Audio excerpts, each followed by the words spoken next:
शहीद अरशद शरीफ हमारे भाई, हमारे दोस्त, उनको बड़ी बेरहमी से कत्ल किया गया और मनसूबाबंदी के तहत किया गया, टारगेट करके मारा गया और केनिया में वो थे। तो उनकी लिए हम आवाज़ उठाते रहते हैं। तो कल फिर यहाँ के मुकामी जो जर्नलिस्ट हैं नकीब राजा साहब और उनके दीगर दोस्तों ने, जितने भी बरतानिया के जर्नलिस्ट हैं, उन सबको हम खराज तहसीन पेश करते हैं कि पहले भी एक प्रोग्राम करवा चुके हैं, एक प्रोग्राम और हो रहा है। और ये प्रोग्राम है एक तो शहीद अरशद शरीफ का मामला, क्योंकि अभी तक उनको इंसाफ नहीं मिल रहा।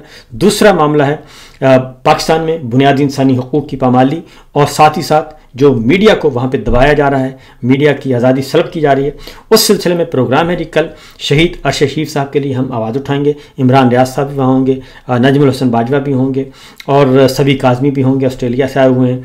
और हमारे दोस्त नकीब राजा साहब हैं, फरीद कुरैशी साहब हैं और हमारे नसीम सिद्दीकी साहब हैं और बहुत सारे सहाफ़ी दोस्त जो हैं वो कल मौजूद होंगे। बर्मिंघम में कल प्रोग्राम है 6 बजे, तो आप भी आइएगा। इसमें कोई टिकट नहीं है, बिल्कुल फ्री एंट्री है, किसी किस्म का कोई नहीं है जी, ये फ्री ऑफ कास्ट ये प्रोग्राम है। और अगर इस सिलसिले में बातें भी की जाती हैं बहुत सारी, तो इन बातों को बिल्कुल आप फजूलियात हैं और किसी किस्म की कोई ऐसी चीज़ नहीं है। अल्हम्दुलिल्लाह ये सब अपनी मदद आपके तहत हो रहा है। तो शहीद अरशद शरीफ साहब के लिए इतना तो हमारा फ़र्ज़ बनता है और इतना तो हमारा हक़ है कि उनके लिए आवाज़ हम उठाते रहें। और बहरहाल ये एक पहली खबर। दूसरी जनाब आगे बढ़ते हैं दीगर खबरों की तरफ। 3 साल मुकम्मल होने पर एक जो IMF की रिपोर्ट है वो अभी तक हज़म नहीं हो रही और IMF की रिपोर्ट के बारे में मुख्तलिफ हल्के, मुख्तलिफ माहिरीन मईशत और तमाम के तमाम सियासी और मुआशी हल्के, और यह रिपोर्ट जो है वो बैनुल अक़वामी सतह पर डिस्कस हो रही है, क्योंकि ये report field marshal general Asim Munir साहब और उनके विजन 2024 पे बहुत ज़्यादा सवालिया निशान और बहुत ज़्यादा तनकीद की गई है और उनके 3 साल को उधेड़ कर रख दिया गया है। और उनके साथ ज़ाहिर है शहबाज शरीफ साहब हैं, वज़ीर आज़म हैं उनके, तो इम्पोर्टेड सरकार से लेके काकड़ सरकार और फिर ये इलेक्शन चोरी सरकार तक तमाम के तमाम ये बिल्कुल एक चला आ रहा है, एक ट्रेल चली आ रही है और एक ही स्टेप बाय स्टेप एक एक्सटेंशन है, यूँ कहना चाहिए कि तसलसल है जिसको ख़ुद वही कहते हैं। तो उस पर IMF की रिपोर्ट, उसमें हमारे सामने डॉक्टर हफीज़ पाशा हैं। वो कहते हैं कि ये हम IMF के तकरीबन 12 प्रोग्राम उन्होंने कहा कि हम ले चुके हैं और 3 दहाइयों से इसके साथ काम कर रहे हैं। ये पहली दफ़ा है कि IMF ने पाकिस्तान के लिए इतनी सख्त ऑब्जर्वेशन दी है और IMF रिपोर्ट हुकूमत को दी गई होगी और IMF रिपोर्ट 15 चीज़ों पर उन्होंने कहा कि 15 चीज़ों पर इधर रुझान है। हुकूमत को इस रिपोर्ट पर अपनी तवज्जो मरकूज करना पड़ेगी और उन्होंने कहा कि इसको हम इग्नोर नहीं कर सकते, हुकूमत इसको इग्नोर नहीं कर सकती। ये एक माहिरीन मईशत जो है डॉक्टर हफीज़ पाशा, उनकी बात मैं बता रहा हूँ। इसी तरीके से बाकी हमारे दोस्त हैं और बाकी जो माहिरीन मईशत हैं वो भी इसी बारे में ये कह रहे हैं कि ये असल में जो पॉलिटिकल कमेंटेटर्स हैं, जो गैर जानिबदार हैं, जो एक्सपर्ट्स हैं, जो टेक्नोक्रेट्स हैं, वो भी कह रहे हैं कि एक चार्जशीट है, फ़र्द जुर्म है मौजूदा हुक्मरानों के ख़िलाफ़ जो कुछ ये कर रहे हैं पाकिस्तान की मईशत के साथ। और सिर्फ पाकिस्तान की मईशत नहीं बल्कि तमाम शोबों में निशानदेही की गई है कि तमाम शोबों में इन्होंने सत्यानाश करके रख दिया है। और उसके बाद इनकी तवज्जो क्या है? उनकी तवज्जो सिंपल सी बात है, इनकी तवज्जो है पॉलिटिकल विक्टिमाइजेशन पे और इन्होंने 3 साल ज़ाया कर दिए पाकिस्तान तहरीक इंसाफ को कुचलने में और इमरान खान साहब को क्रश करने में और मीडिया को क्रश करने में, जुडिशरी को क्रश करने में ये है। और IMF की रिपोर्ट इस एतबार से भी इम्पॉर्टेंट है कि इससे पहले चूँकि एक रिपोर्ट आ चुकी है और वो है कॉमनवेल्थ कंट्रीज़ की रिपोर्ट इंटरनेशनल ऑब्जर्वर्स की। और इंटरनेशनल ऑब्जर्वर्स ने पाकिस्तान का जो इलेक्शन है 8 फरवरी 2024 उसका पोस्टमार्टम कर दिया, उसके बखिए उधेड़े हैं और बता दिया कि ये सारे का सारा फ्रॉड सिस्टम है, फ्रॉड सेटअप है। तो इसके बाद कोई इनको समझ नहीं आ रही कि करें तो करें क्या और जाएं तो जाएं किस तरफ। ये आहिस्ता आहिस्ता एक एक करके हर रोज़ कोई ना कोई इनके सामने आ जाता है और ये 3 महीने से दवाई हुई थी। बहरहाल ये रिपोर्ट अभी तक गूंज रही है आलमी इक़्तिदार के आलमी ऐवानों में भी और न सिर्फ इक़्तिदार के आलमी ईवानों में बल्कि हर जगह इसका शोर होगा है और चर्चा है। और हुकूमत मुकम्मल तौर पर खामोश है, हुकूमती वज़रा खामोश हैं। अभी तक कोई भी वज़ीर ने, किसी भी वज़ीर ने आके प्रेस कॉन्फ्रेंस नहीं की, किसी भी वज़ीर ने आके इसको डिनाई नहीं किया। आज खुद और DGI-SPR जो कि उनको भी तनकीद का निशाना बनाया गया SIFC के हवाले से, और उनकी क़यादत को भी तनकीद का निशाना बनाया गया है, और अभी तक उनकी तरफ से कोई ऐसा जवाब नहीं आया। अब आते हैं ज़रा पॉलिटिकल विक्टिमाइजेशन की तरफ।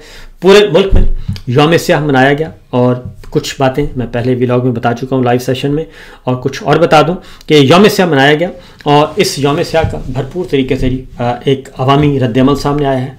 और पहला मौका है कि पाकिस्तान भर में हर छोटे बड़े शहर में छोटे बड़े इज्तिमात हुए, रैलियाँ निकली, और जुमातुल मुबारक के बाद तमाम सोसाइटी के तमाम तबक़ात ने अपना हिस्सा डाला उसमें और एहतजाज किया।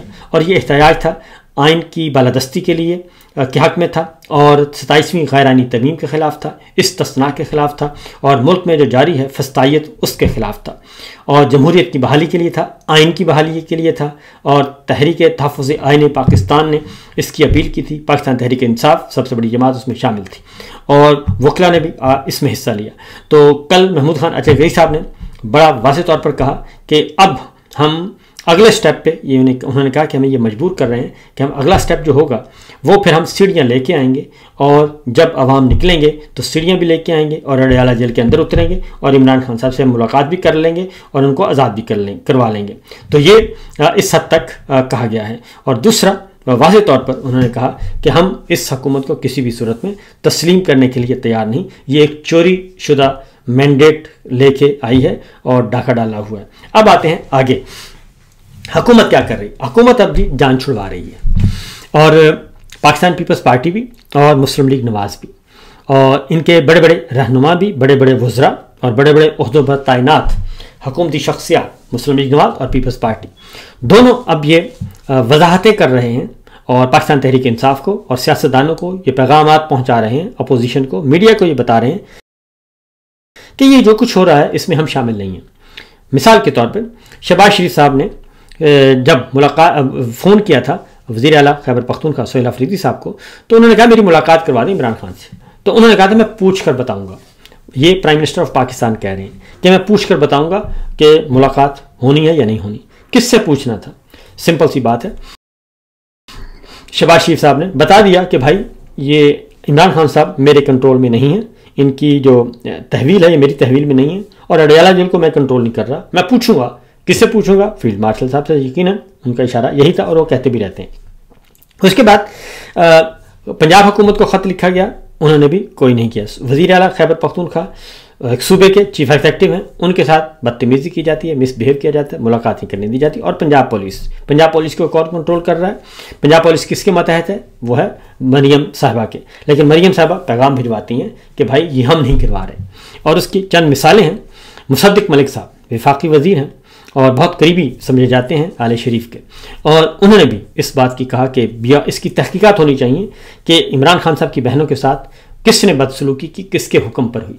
ये मुसद्दिक मलिक साहब कह रहे हैं। ख्वाजा आसिफ साहब फार्म 47 के वज़ीर दफ़ा, वो कहते हैं कि जनाब ये नहीं होना चाहिए था, ये दुरुस्त नहीं है, और ये बिल्कुल काबिल मज़म्मत है, वो भी ये कह रहे हैं। उसके बाद अगली खबर जो है, यानी कि वो कहते हैं कि हमें नहीं पता, और इनडायरेक्टली मुसद्दिक मलिक साहब भी कह रहे हैं कि हमें नहीं पता किसने करवाया, और ख्वाजा साहब भी यही कह रहे हैं कि हमें नहीं पता, पूछ कर बताएंगे ये किसने करवाया। उसके बाद लीडर ऑफ अपोजिशन मुकर्रर किया है महमूद खान अचगई साहब को कौमी असम्बली में, और तमाम अपोजिशन अरकान के दस्तखत शामिल हैं। लेकिन स्पीकर साहब ने उनका नोटिफिकेशन नहीं किया, और उन्होंने कहा, पूछा कि नोटिफिकेशन क्यों नहीं कर रहे और कब होगा, तो उन्होंने कहा मैं पूछ कर बताऊंगा। ये स्पीकर अयाज सादिक साहब कहते हैं। उसके बाद लीडर ऑफ अपोजिशन के लिए चेयरमैन सेनेट में राजा सेनेटर नासिर अब्बास साहब, उनका तकर्रुर किया, उनको नॉमिनेट किया गया था पाकिस्तान तहरीक इंसाफ इमरान खान साहब की तरफ से, अपोजिशन जमातों की तरफ से। लेकिन उनके बारे में भी सैयद यूसुफ गिलानी साहब हैं, साबिक वज़ीर आज़म है, चेयरमैन सेनेट हैं, उन्होंने उनसे पूछा अपोजिशन ने कि भाई क्यों नहीं नोटिफिकेशन हो रहा, कब नोटिफिकेशन होगा, तो उन्होंने भी कहा मैं पूछ कर बताऊंगा। तो ये तो मुकम्मल तौर पे है। फिर बहनों से मुलाकात के हवाले से पूछा गया कि बहनों से मुलाकात क्यों नहीं हो रही, ख्वाजा आसिफ साहब से पूछा गया, तो उन्होंने कहा कि ये मैं पूछ कर बताऊंगा। यानी हर एतबार से ये कहते हैं कि हम पूछ कर बताएंगे, और ये वजाहतें किसको सुना रहे हैं, ये बता रहे हैं अवाम को भी और अपोजिशन को भी कि भाई हमारे पर नकीन मत करें, ये हमने नहीं किया, ये सब कुछ कोई और कर रहा है। तो ये तो सूरत हाल है, दिलचस्प सूरत हाल। अब आगे बढ़ते हैं, बात यहाँ तक नहीं रुकी, बल्कि एक और काम किया गया कि अब सवालात उठाए जा रहे हैं कि एक तरफ तो वज़ीर आला हैं, फार्म 47 की, जाली फार्म 47 की वज़ीर आला हैं पंजाब की, वो जहाँ भी जाती हैं तो उनको एयरफोर्स 1 जहाज़ दिया जाता है, और जो प्राइम मिनिस्टर इस्तेमाल करता है और सदर ममलिकत इस्तेमाल करते हैं, head of the state, head of the government, वो तैयारा जो है वो दे दिया जाता है मरीम साहबा को। जितने भी गैर मुल्की दौरे करें उनके लिए यह तैयारा हाजिर है। दूसरी जानिब वज़ीर आला खैबर पख्तूनख्वा हैं, उनका पासपोर्ट, अली अमीन गंडापुर का भी पासपोर्ट ब्लॉक, और मौजूदा वज़ीर आला सुहेल अफरीदी साहब का भी पासपोर्ट ब्लॉक। वो बैरून मुल्क भी नहीं जा सकते, अपने खर्चे पे भी नहीं जा सकते, और उनके लिए ये है। और क्या वज़ीर आला सिंध को भी एयरफोर्स 1 दिया जाएगा? क्या वज़ीर आला गिलगित बल्तिस्तान को भी एयरफोर्स 1 दिया जाएगा? क्या बलूचिस्तान के वज़ीर आला के साथ सिंध के वज़ीर आला को भी एयरफोर्स 1 दिया जाएगा? तो जवाब होगा नफ़ी में। क्या आज़ाद कश्मीर के वज़ीर आज़म को एयरफोर्स 1 दिया जाएगा? जवाब होगा नफ़ी में। तो इसका मतलब है ये सिर्फ आले शरीफ के लिए इन्होंने